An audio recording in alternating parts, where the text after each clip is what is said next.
My name is James, and I'm a 45-year-old man who thought he had it all figured out. My wife Laura and I have been married for 18 years. We met in college, fell in love, and built a life together. Our home is a cozy suburban house just outside of Chicago, a place where we raised our two children, Emily and Jake. Emily is now 17 and gearing up for college, while Jake, at 14, is navigating the tricky waters of high school. Laura and I had what I believed was a solid marriage. Sure, we had our ups and downs, but we always managed to pull through. I work as a software engineer, and Laura is a teacher at a local elementary school.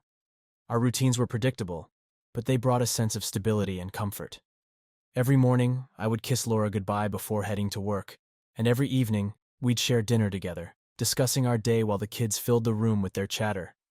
Our weekends were often spent doing family activities, VJ going to Jake's soccer games, taking Emily shopping, or just enjoying a quiet night at home with a movie. The sense of normalcy and routine was something I cherished deeply. We had a close-knit group of friends, most of whom we met through our kids' school activities. Laura's best friend Sarah was a frequent visitor in our home. They had been inseparable since college, and I considered her a part of our family. The neighborhood we live in is friendly and welcoming. It's one of those places where everyone knows each other and there's a strong sense of community.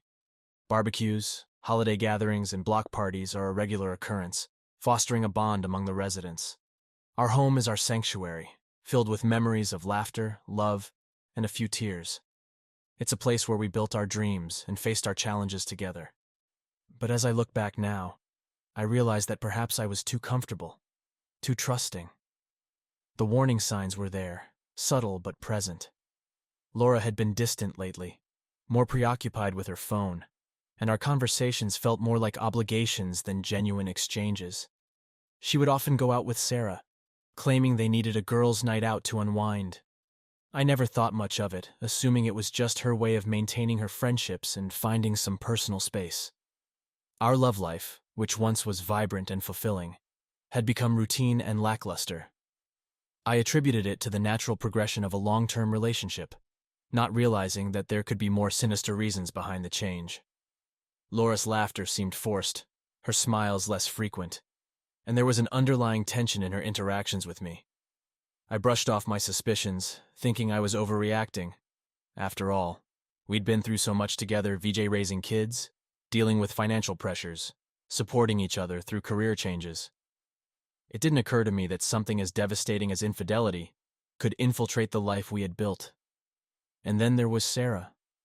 She was always around, and while I appreciated her presence, I couldn't help but notice the way she and Laura shared secretive glances and whispered conversations. I chalked it up to their close bond, never imagining that it could be anything more. Our story takes place in the heart of this seemingly perfect suburban setting, where behind the white picket fences and manicured lawns, secrets lurk and betrayals unfold. This is where my journey begins, a journey that would shatter my illusions and force me to confront the painful reality of my wife's infidelity with her best friend. A journey that would test my strength, my resolve, and ultimately, my ability to rebuild my life from the ashes of betrayal. It all started with small things, little changes in Laura's behavior that I tried to ignore. She began spending more time on her phone, often smiling at messages she wouldn't share with me. Her laughter, once warm and shared freely, became reserved for whoever was on the other end of those texts. When I asked her about it, she brushed it off, saying it was just Sarah or work-related stuff. I believed her, trusting her completely. After all, we had built a life together based on trust and mutual respect. But the unease grew. Laura's nights out with Sarah became more frequent, and she started coming home later and later. She always had a plausible excuse, a tough day at work needing to unwind, or Sarah going through a rough patch and needing support. I wanted to believe her, but the nagging doubt was hard to shake off. One night, while Laura was out again, I found myself pacing the living room, unable to concentrate on the book I was trying to read. Emily was in her room studying for an upcoming test, and Jake was playing video games. The house felt emptier without Laura's presence. I tried to reassure myself that everything was fine, that I was being paranoid. But then I remembered a recent conversation with my colleague, Tom. Tom had gone through a painful divorce a couple of years ago. His wife had cheated on him, and the signs he described sounded eerily familiar. The secretive phone calls, the unexplained absences, the sudden distance. His story had stayed with me, a haunting reminder of how fragile trust could be. That night I decided to pay closer attention. I started by looking at Laura's social media activity. There were more pictures of her with Sarah, always smiling, always happy. But something felt off. In the photos, their smiles seemed too bright, their poses too intimate. I couldn't help but wonder if there was more to their relationship than met the eye. A few days later, I came across an unfamiliar name on Laura's phone bill, VDA Kim. When I asked her about it, she casually mentioned that Kim was a new friend from her book club. I didn't push further, not wanting to seem accusatory. But the doubt lingered. Why hadn't she mentioned Kim before? Why was she suddenly making new friends without telling me? The final straw came one Saturday afternoon. Laura had left early in the morning, saying she was meeting Sarah for a yoga class and then lunch. As I cleaned the house, I found a receipt from a fancy restaurant tucked away in her purse. The date and time matched one of her supposed yoga outings. I knew Sarah wasn't the type to splurge on expensive meals, especially not after a yoga session. My heart sank as I realized I needed to find out the truth. I couldn't live with this gnawing suspicion any longer. That evening, I decided to talk to Sarah directly. She had always been open and friendly with me, and I hoped she could shed some light on what was going on. I called Sarah and invited her over for coffee, making sure Laura was out of the house.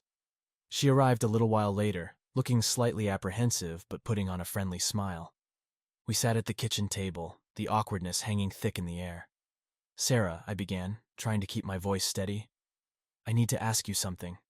Lately, Laura has been acting different. She's been spending a lot of time with you, and I just wanted to know if everything is okay." Sarah's eyes widened slightly, and she looked away, fiddling with her coffee cup. "James, I don't know what you're talking about. Laura and I have just been hanging out like always. Maybe she's just stressed with work and needs some downtime." Her response felt rehearsed, and I could sense she was hiding something. "I found a receipt from a restaurant," I continued, "one that Laura said she went to after yoga. But it's not the kind of place you go to after a workout. Do you know anything about that?" Sarah's face turned pale, and she stammered, I don't know, James. Maybe she went there with someone else. I really can't say." I felt a surge of frustration and anger. "Sarah, please. I need to know if there's something going on. If Laura is seeing someone else, I deserve to know." She looked at me with a mixture of pity and guilt, then sighed. "James, I think you should talk to Laura about this. It's not my place to say anything." Her evasive answers only fueled my suspicions. I thanked her for coming and watched as she hurriedly left. The unease had now turned into a burning need to uncover the truth. I couldn't go on living in this state of uncertainty, feeling like a stranger in my own marriage. That night, as Laura came home late once again, I decided it was time to take matters into my own hands. I needed to know who Kim was and why Laura had been so secretive. I needed to find out if my worst fears were true, if my wife was betraying me with her best friend.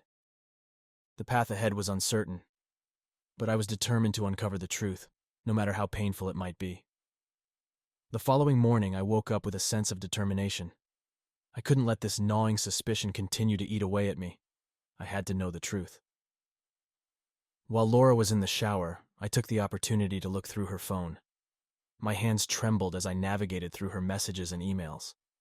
Most of them were mundane, but there was a string of texts with someone labeled Kim. The messages were nothing overtly incriminating, just casual conversation about their day, plans to meet up, and the occasional inside joke. But the frequency and familiarity in their tone raised red flags.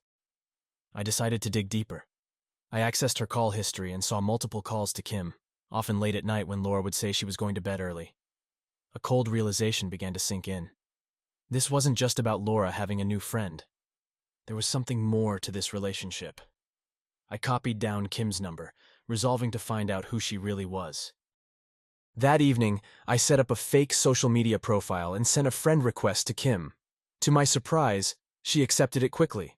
Her profile was public, and as I scrolled through her photos, my heart pounded.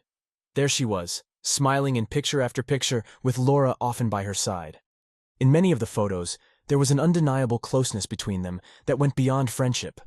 One photo, in particular, caught my eye, a candid shot of Laura and Kim laughing together, their faces mere inches apart, with a look of intimacy that made my stomach churn. Determined to gather more evidence, I decided to take a bold step. I would follow Laura the next time she went out. It felt wrong, invasive even, but I needed to know the truth. The opportunity came sooner than I expected. Laura told me she was meeting Sarah for dinner that Friday, and I knew it was the perfect chance. I called Sarah and asked her about their dinner plans. Sarah hesitated before confirming, but something in her voice sounded off. I decided to take the risk anyway. When Friday evening came, Laura left the house dressed in her best, with a smile that seemed a little too bright. I waited a few minutes before grabbing my keys and heading out the door. Keeping a safe distance, I followed her car through the suburban streets until she pulled into a parking lot of a cozy, dimly lit restaurant. I parked a few spots away and watched as she got out, looking around briefly before walking towards the entrance. My heart pounded as I saw Kim step out of another car and greet Laura with a warm hug. They walked inside together, their hands brushing in a way that made my chest tighten. I couldn't sit idly by any longer. I got out of my car and followed them into the restaurant, keeping a safe distance. I watched as they were seated at a secluded table in the back, laughing and talking animatedly. My mind raced with a mix of anger, sadness, and betrayal. I discreetly snapped a few photos with my phone, knowing I needed evidence for what I was about to confront Laura with. The next few hours were torturous. I watched as they shared a meal, their conversation filled with an intimacy that was unmistakable. It was clear that this was more than just a casual friendship. When they finally left the restaurant, I followed them to a nearby park. They walked along the paths, talking quietly before stopping at a bench. Laura leaned her head on Kim's shoulder, and I saw Kim wrap an arm around her. It was all too much. I turned away, feeling the weight of the truth crushing down on me. I drove home in a daze, my mind replaying the scene over and over. By the time I got back, Laura had already returned, her demeanor calm and composed, as if nothing was amiss. I couldn't bring myself to confront her just yet. I needed time to process everything, to figure out how to approach the inevitable confrontation. The next morning, as Laura went about her usual routine, I struggled to act normal. My mind was consumed with thoughts of her betrayal, the lies, and the deceit. I knew I couldn't keep this charade up for long. That evening, after the kids had gone to bed, I decided it was time to confront her. "Laura," I began, trying to keep my voice steady. "We need to talk." She looked up from her book, sensing the seriousness in my tone. "Sure, James. What's on your mind?" I took a deep breath, the words catching in my throat. "I know about you and Kim." Her face paled, and she looked away, unable to meet my eyes. "What do you mean?" she asked, her voice barely above a whisper. "I followed you last night," I said, the words coming out in a rush. "I saw you at the restaurant and I saw you at the park. I know you're more than just friends." The silence that followed was deafening. Laura's eyes filled with tears, and she finally looked at me, her expression one of guilt and sorrow. "James, I didn't mean for you to find out this way. I never wanted to hurt you." "Then why?" I demanded, my voice cracking. "Why did you do this? Why with her?" Laura took a deep breath, struggling to find the right words. "James, I don't know how to explain it. Kim and we connected on a level I didn't expect. It started as a friendship, but it grew into something more. I never wanted to betray you, but it just happened. I felt a surge of anger. And Sarah? Was she covering for you this whole time?" Laura nodded slowly. "Sarah knew, but she didn't approve. She tried to convince me to end it, but I couldn't. I was in too deep. The betrayal cut deeper than I could have imagined. My wife, my partner of 18 years, had been living a double life.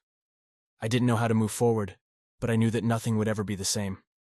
The foundation of trust that our marriage was built on had been shattered, and I was left to pick up the pieces of my broken heart. The night after confronting Laura, I barely slept. My mind was a whirlwind of emotions, VJ anger, sadness, confusion. Every time I closed my eyes, I saw her with Kim, their intimacy a stark contrast to the cold distance that had grown between us. By morning, I knew that I couldn't let this go unresolved. We needed to have a serious conversation about our future. As soon as the kids were off to school, I approached Laura in the kitchen. She was sitting at the table, nursing a cup of coffee, her eyes red and puffy from a night of crying. The sight of her so vulnerable should have softened my anger, but it only made the betrayal feel more real. "Laura," I said, trying to keep my voice calm, "we need to talk. Really talk." She looked up at me, a mixture of guilt and apprehension in her eyes. "I know, James. We do." We sat down at the table, the silence between us heavy and oppressive. I took a deep breath, gathering my thoughts. "I need to understand why this happened. How did we get here? Was it something I did or didn't do?" Laura shook her head, her eyes filling with tears. "It's not your fault, James. You've been a good husband, a great father. This is on me. I got lost somewhere along the way, and Kim, she was there for me in a way I didn't expect." "But why didn't you come to me?" I asked, the pain in my voice evident. "Why didn't you talk to me about how you were feeling?" "I tried," she said quietly. "But every time I did, it felt like we were just going through the motions. We were so wrapped up in our routines, our responsibilities. I didn't want to burden you with my insecurities, my doubts." "Burden me?" I repeated, incredulous. "We're supposed to be partners, Laura. We're supposed to share our burdens, not hide them from each other." "I know," she whispered, her voice breaking. But I didn't know how to bridge the gap that had grown between us. Kim was there. She understood me. It started with simple conversations, but it quickly became more. "And Sarah?" I asked, the mention of her name causing Laura to flinch. "How could she keep this from me? She's supposed to be our friend." Laura wiped her eyes, her expression one of deep regret. Sarah was caught in the middle. She didn't want to betray either of us, but she also didn't want to support what I was doing. She kept urging me to end it, but I didn't listen. The realization of how deep the betrayal went hit me like a punch to the gut. Not only had Laura betrayed me, but her best friend VDJ, someone I considered a friend as well, VJJ, had been complicit in hiding the truth. "So what now?" I asked, my voice barely above a whisper. "Where do we go from here?" Laura looked down, her hands trembling. "I don't know, James. I never wanted it to come to this. I love you, and I love our family. But I can't deny what happened, and I can't take it back." The pain in her voice mirrored my own, but it did little to soothe the hurt. "Do you love her?" I asked, the question hanging heavily in the air. She hesitated, then nodded slowly. "I do. But it's different from what I feel for you. It's confusing, and I don't have all the answers." Her admission felt like a dagger to the heart. I stood up, unable to sit any longer. "I need some time to think," I said, my voice trembling. "I can't make any decisions right now. This is too much." Laura nodded, tears streaming down her face. "I understand. Take all the time you need." I left the house, needing to escape the suffocating atmosphere. I drove aimlessly, my mind racing with thoughts of what to do next. The life I had known, the marriage I had trusted, was falling apart, and I didn't know how to fix it. After driving for hours, I found myself parked by the lake, a place that had always brought me peace. As I sat there staring out at the water, I realized that no matter what happened, I needed to take control of my own healing. I couldn't let Laura's betrayal define me. I needed to figure out what I wanted, what was best for me and the kids. That evening, I returned home with a clearer mind. Laura was waiting for me in the living room, her eyes red from crying. "James, I'm so sorry," she said as soon as I walked in. "I know I've hurt you deeply, and I can't change what I did, but I want to try to make things right, whatever that means for us." I sat down, the weight of the day pressing heavily on me. "Laura, I need to know if you're willing to end things with Kim. If there's any chance for us to rebuild, she can't be a part of our lives." She looked down, her expression conflicted. "I care about Kim, but I know I can't have both. If there's a chance to save our marriage, I'll end it with her. I owe that to you, to us, to our family." Her words brought a glimmer of hope, but the road ahead was still uncertain. "I also think we need counseling," I said. "We can't do this alone. We need help to figure out where we go from here." Laura nodded in agreement. "I'll do whatever it takes, James. I want to try to make this right." The days that followed were a whirlwind of emotions. Laura ended things with Kim, a painful but necessary step. We started seeing a counselor, opening up about our feelings, our fears, and our hopes for the future. It wasn't easy, and there were moments when I wanted to give up, when the pain felt too overwhelming. But we kept pushing forward, one step at a time. As we worked through our issues, I began to see glimpses of the woman I had fallen in love with all those years ago. The road to recovery was long, and the scars of betrayal would always be there. But for the first time in a long while, I felt a sense of hope. We were both committed to healing, to rebuilding our trust, and to finding a way back to each other. In the midst of the turmoil, I realized that this journey wasn't just about saving our marriage. It was also about rediscovering myself, understanding my own needs and desires, and finding a way to move forward, no matter what the future held. Despite our attempts at counseling and communication, the wounds left by Laura's betrayal remained raw and painful. Each session with the therapist felt like peeling back layers of hurt, and while there was progress, the process was slow and agonizing. I couldn't shake off the images of Laura with Kim, the lies, and the deceit that had poisoned our marriage. One evening, after a particularly tense counseling session, I found myself at a bar, nursing a drink and contemplating my next steps. The anger and hurt I felt were overwhelming, and I realized that a part of me wanted revenge. I needed to regain a sense of control, to make Laura feel a fraction of the pain she had caused me. Fueled by alcohol and a sense of righteous indignation, I decided to take action. I began by gathering more evidence of Laura's affair. I knew I already had enough to confront her, but I wanted to ensure that I had everything I needed for what I was planning. I went through her emails, texts, and social media, documenting every interaction between her and Kim. My next step was to speak with a lawyer. I needed to understand my options, both legally and financially.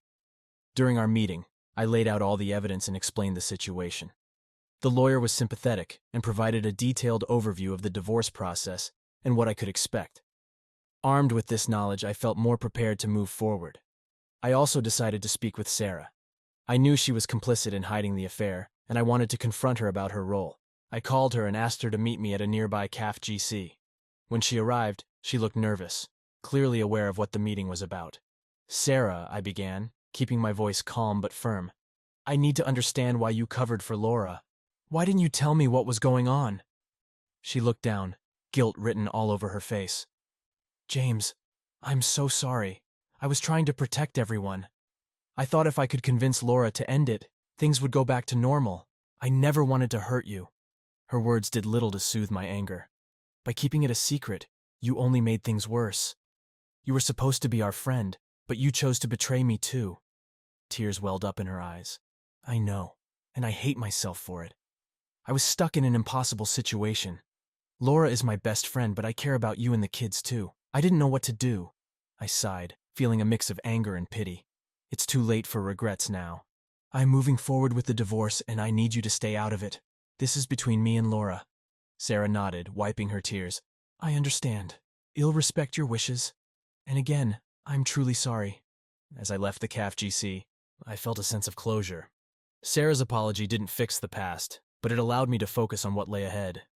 I was determined to make Laura face the consequences of her actions, and I had a plan to ensure she wouldn't walk away unscathed. The next few weeks were a blur of legal meetings, preparations, and covert actions. I moved out of our house, finding a small apartment nearby. It was a temporary solution, but it gave me the space I needed to think clearly. I made sure the kids were taken care of, explaining that their mother and I needed some time apart to figure things out. One evening, I sat Laura down and handed her the divorce papers.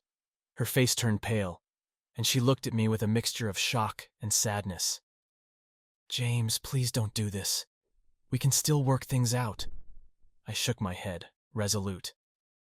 "Laura, I've tried, but I can't get past what you've done. You broke our trust, and I can't live with that." Tears streamed down her face as she signed the papers. "I'm so sorry, James. I never meant for it to end like this." "I know," I replied, my voice steady. "But actions have consequences, and now we both have to face them." With the divorce papers signed, I moved on to the final phase of my plan. I took all the evidence I had gathered and compiled it into a detailed document. I sent it to a select group of people, Gigi, our close friends, Laura's colleagues, and even her family. I wanted everyone to know the truth, to see the full extent of her betrayal. The fallout was immediate and brutal. Laura's reputation took a severe hit, and she faced judgment and criticism from all sides. Her parents were devastated, her friends shocked, and her colleagues wary. The sense of satisfaction I felt was bittersweet. While it didn't erase the pain, it gave me a sense of justice, of regaining some control over a situation that had felt so out of my hands. In the weeks that followed, I focused on rebuilding my life. I threw myself into my work, reconnected with old friends, and started therapy to process the trauma. The kids were my priority, and I made sure they felt supported and loved throughout the transition. One afternoon, as I was picking up Emily from school, she looked at me with concern in her eyes. "Dad, are you okay?" I smiled, feeling a genuine warmth for the first time in a long while. "I'm getting there, sweetheart. It's going to take some time, but we'll be okay." Her smile was a balm to my wounded heart. "I'm glad, Dad. We miss you at home, but we understand." As I hugged her, I realized that revenge had its place, but healing was the ultimate goal.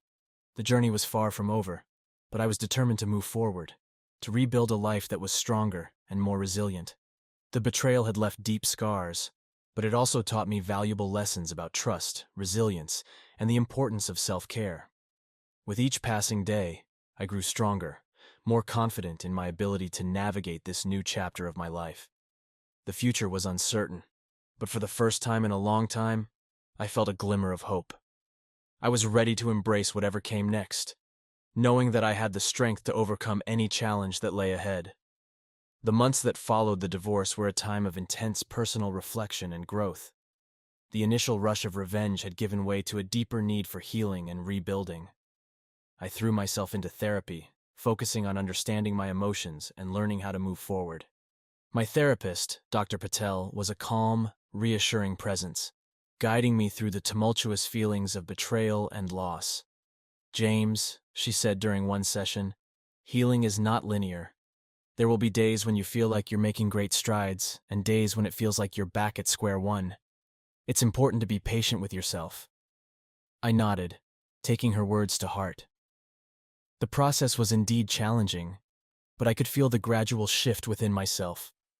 I started journaling, writing down my thoughts and feelings, which helped me process the pain and confusion. The kids were my anchor through it all. Emily, with her quiet strength, and Jake, with his boundless energy, reminded me daily of what was truly important. I made a conscious effort to be present for them, attending their school events, helping with homework, and simply spending quality time together. Their resilience amazed me, and their love provided a steadying force during the most difficult times. One evening, as we sat around the dinner table, Emily looked up from her plate and asked, "Dad, do you think we'll ever feel like a normal family again?" I paused, considering my answer. "Emily, what we've been through has changed us, but that doesn't mean we can't find a new kind of normal. We'll always be a family, and we'll always have each other." She smiled, a small but hopeful gesture that warmed my heart. "I like that," she said. "A new kind of normal." Inspired by our conversation, I began making changes in our routine. I wanted to create new traditions, new memories that would help us move forward. We started having game nights on Fridays, movie marathons on Saturdays, and Sunday hikes in the nearby woods. These activities brought us closer together and provided a sense of stability and joy that we all desperately needed. As part of my healing process, I decided to reach out to old friends I'd lost touch with over the years. Reconnecting with them brought a sense of belonging and reminded me of the importance of community. My friend Tom, who had been through a similar experience, became a constant support. We often met for coffee, sharing stories and offering each other advice. "James," Tom said one day, "you've come a long way. Don't let the past define you. Use it as a stepping stone to something better." His words resonated with me, and I began to see the truth in them. My past, with all its pain and betrayal, didn't have to dictate my future. I had the power to create a life filled with meaning and happiness. In the midst of this transformation, I met someone new. Her name was Claire, a colleague from a different department at work. We had crossed paths before, exchanging pleasantries in the office, but it wasn't until a company event that we really connected. We ended up sitting next to each other during a dinner, and our conversation flowed effortlessly. Claire was kind, intelligent, and had a warmth that immediately put me at ease. We talked about our lives, our passions, and even our struggles. When I mentioned my recent divorce, she listened with genuine empathy, sharing her own experiences of heartbreak and recovery. Over the next few weeks, we began spending more time together. It started with lunch breaks, then coffee dates, and eventually, more personal outings. Claire was understanding and patient, never pushing me to move faster than I was comfortable with. She respected my need to prioritize my kids and my healing process, and her support meant the world to me. One evening, as we walked through a local park, Claire took my hand and said, "James, I know you've been through a lot, but I want you to know that I am here for you, no matter what. We can take this as slow as you need." Her words brought a lump to my throat, and I squeezed her hand in gratitude. "Thank you, Claire. I appreciate your understanding more than you know." Our relationship blossomed slowly, built on mutual respect and a shared understanding of life's complexities. Claire met Emily and Jake, and they took to her immediately. Seeing them bond with her filled me with a sense of hope and happiness I hadn't felt in a long time. As the months passed, Claire became an integral part of our lives. We continued to build new traditions and create lasting memories, forging a future that was brighter and more hopeful. The scars of the past were still there, but they no longer defined us. Instead, they served as reminders of our resilience and strength. One sunny afternoon, while on a family picnic, Jake turned to me and said, "Dad, I like our new normal. It feels good." I smiled, feeling a deep sense of contentment. "Me too, buddy. Me too." Reflecting on the journey we had taken, I realized that while betrayal had brought immense pain, it had also led to profound personal growth. I had learned to prioritize my own well-being, to value the strength of my relationships, and to embrace the possibility of new beginnings. As I looked at my family, I felt a sense of gratitude for the path we had traveled. It hadn't been easy, but it had brought us to a place of healing and love. With Claire by my side and my children thriving, I knew that the future was filled with endless possibilities. Life had given us a second chance, and we were determined to make the most of it. Together, we faced each new day with hope, resilience, and a commitment to building a life filled with happiness and love. Our new beginning was a testament to the power of healing and the enduring strength of the human spirit.